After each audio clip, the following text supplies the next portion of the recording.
Welcome to Chennai city garden.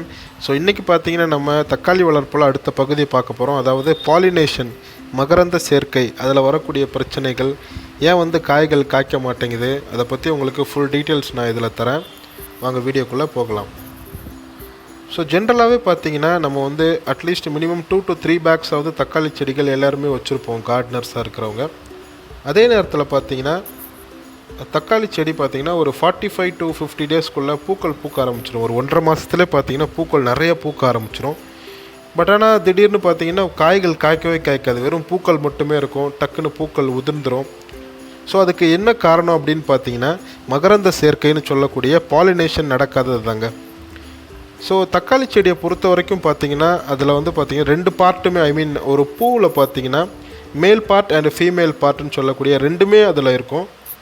So அந்த விதத்தில் இந்த பாலினேஷன் ஆனது பார்த்திங்கன்னா ஒரு பூவுக்குள்ளே தாங்க நடக்கும். இது பார்த்திங்கன்னா ஒரு பைசெக்ஷுவல் பிளான்ட். இது ஒரே பூவுக்குள்ளே பார்த்திங்கன்னா மேல் அண்டு ஃபீமேல் பார்ட் ரெண்டுமே இருக்கும்.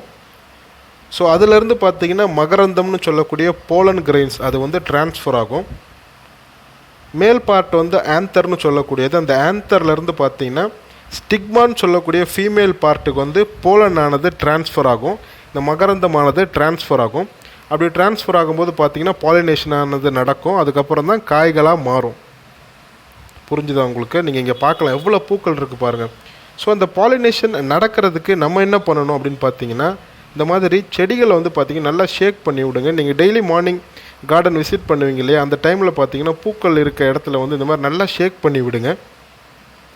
இந்த மாதிரி ஷேக் பண்ணி விட்டாலே அதில் இருக்கக்கூடிய அந்த போலன் கிரெயின்ஸ்னு சொன்னேன் இல்லையா, மகரந்தமானது ஆந்தர்லேருந்து ஸ்டிக்மாவுக்கு ஈஸியாக ட்ரான்ஸ்ஃபர் ஆயிருங்க. ஜென்ரலாகவே தக்காளி செடிகளில் பார்த்திங்கன்னா பூக்களானது கீழ் நோக்கி தான் இருக்கும். ஸோ நார்மலாக பாலினேஷன் ஆனது ரொம்ப ஈஸியாக இந்த தக்காளி செடியில் நடக்கும்.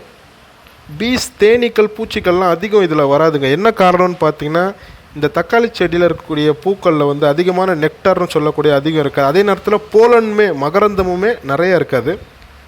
ஸோ இந்த மாதிரி நம்ம ஷேக் பண்ணி விட்டால் போதும். பூக்கள் பூத்த ஒரு 5-6 நாளில் பார்த்திங்கன்னா நம்ம டெய்லி மார்னிங் இந்த மாதிரி பார்த்திங்கன்னா நல்லா ஷேக் பண்ணி விடுங்க. தாராளமாக பார்த்திங்கன்னா அது காய்களாக மாற ஆரம்பிக்குங்க. நீங்கள் பார்க்கலாம் பூக்கள் எல்லாமே கீழ் நோக்கி தான் இருக்குது. இந்த பாலினேஷன் ஆனது நடக்கலைன்னா பூக்களானது காஞ்சி கீழே விழுந்துடும். ஸோ நமக்கு பூத்த பூக்கள் எல்லாம் வேஸ்ட்டாக போயிடும். ஸோ அதனால் நம்ம என்ன பண்ணலாம், ஒரு 5 to 6 டேஸ்க்கு பார்த்திங்கன்னா இந்த மாதிரி நல்லா ஷேக் பண்ணி விட்டாலே காய்களாக மாறி இருக்கு. நீங்கள் இங்கே பாருங்கள், வேறு எதுவுமே பெருசாக பண்ண தேவையில்லைங்க. பீஸில் பார்த்திங்கன்னா பம்பிள் பீஸ்ன்னு சொல்லக்கூடிய பெரிய பீஸ்லாம் பார்த்திங்கன்னா அது இந்த பூவை நெக்டாருக்கு தேடும்போது பார்த்திங்கன்னா அந்த டைமில் வைப்ரேஷன் ஆனது பண்ணுங்க. பம்பிள் பீஸ் நீங்கள் பார்த்துருப்பீங்க, பெரிய வண்டாக இருக்கும். அந்த மாதிரி வண்டுகள் வேணும்னா வைப்ரேஷன் பண்ணலாம். அதாவது லைட்டாக அந்த இது வைப்ரேட் பண்ணால் அந்த பூக்களானது இந்த பாலினேஷன் ஆனது நடக்க வாய்ப்பு இருக்குது. ஜென்ரலாக விண்டு காற்று அடிக்கும்போது பார்த்திங்கன்னா இந்த பாலினேஷன் ஆனது நடக்கும். ஏன்னா அந்த டைமில் பார்த்திங்கன்னா இந்த வைப்ரேஷன் ஆனது இந்த பூவுக்குள்ளே வரும். ஸோ காற்று நல்லா அடிக்கும்போது பார்த்திங்கன்னா இந்த பாலினேஷன் நடக்க வாய்ப்பு இருக்குது.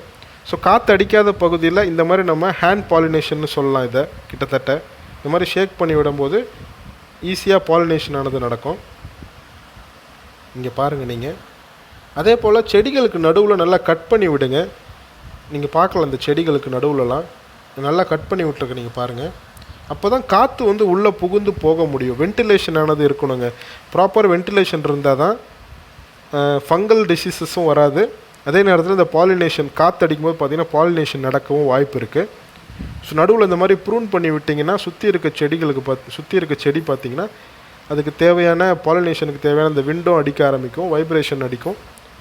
வைப்ரேஷன் இருக்கும்போது நிறைய பூக்களும் பாலினேட் ஆகுங்க. ஸோ நீங்களும் இந்த ஹேண்ட் மூலிமா நம்ம பாலினேட் பண்ணுற முயற்சியை நீங்கள் ட்ரை பண்ணி பாருங்கள். கண்டிப்பாக உங்களுக்கு இருக்க பூக்களும் பார்த்திங்கன்னா சீக்கிரம் காய்களாக மாறுங்க. அதே போல் இந்த மாதிரி சப்போர்ட்டுக்கு ப்ராப்பராக ஸ்டிக்ஸ் ஊண்டி வைங்க. அப்போ தான் பார்த்திங்கன்னா அதுக்கு ப்ராப்பரான சப்போர்ட் கிடைக்கும். அதை பற்றி நான் செப்பரேட்டாக வீடியோ உங்களுக்கு போடுறேன். ஸோ இந்த ஹேண்ட் மூலிமா பண்ணக்கூடிய இந்த பாலினேஷன் முறையை நீங்கள் ட்ரை பண்ணி பாருங்கள். கண்டிப்பாக உங்களுக்கும் சக்ஸஸ் கிடைக்கும். இந்த வீடியோ பிடிச்சிருந்துச்சுன்னா லைக் பண்ணுங்கள், ஷேர் பண்ணுங்கள், முக்கியமாக சப்ஸ்கிரைப் பண்ணுங்கள். தேங்க்யூ.